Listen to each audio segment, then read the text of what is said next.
Good afternoon, everyone. I am Stephanie Hussein K. Rapada And I'm Michael B. Tonghiya from BSBA MJ1B, and this is our Counter Sona. Last July 23, 2012 was the third SONA or State of the Nation address of the President of the Republic of the Philippines, President Benigno Aquino, also known as Pinoy. He received about 120 claps, and it was said that it's the longest SONA in the history. Pero masasabi mo bang nasatisfied ang mga tao? Many people said na hindi at bitin daw ito. Ako ba? Ako, I can honestly say that the Philippines has improved, but only a little. Last June, the Department of Education, DepEd, began implementing K-12 curriculum in the kindergarten, grade 1 and grade 7 levels.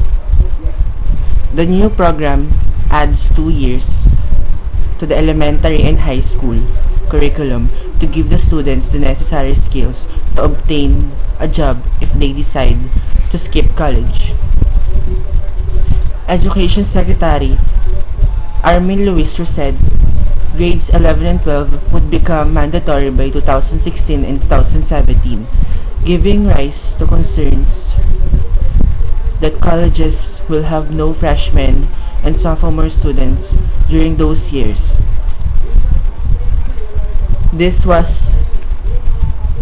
implemented, but still many criticisms about this agenda. Marami ng bansa ang gumamit ng K-12 education, katulad na lang ng Indonesia, Brunei, Thailand, Cambodia, at halos Pilipinas na lang ang bansang gumagamit ng 10 taong taon sa edukasyon. Pero masasabi mo bang nakakabuti ito, lalo na sa bansa natin, na mas marami naghihirap?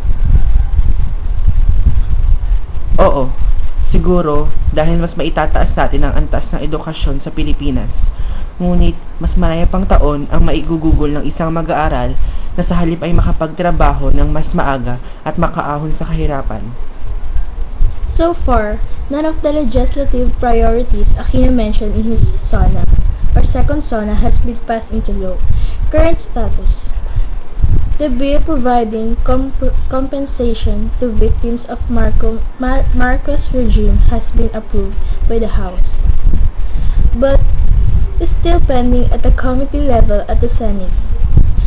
The Kasambahay bill has been passed by the Senate, but is still in second reading at the House. The measure providing better retirement benefits for military personnel is still at the early stages of discussion in both chambers. Mas mabuting hindi na lang ito nabanggit o binanggit sa SONA kung hanggang ngayon ay pending pa rin ito at walang pagbabago. Nagkakaroon lang ang mga taong involved ng pag-asa sa tingin kong hindi naman maisa sa katuparan. If we were in his situation, we will only say those agendas that are fully implemented so that the people will be satisfied in his promises, even if it will only take a short duration of time.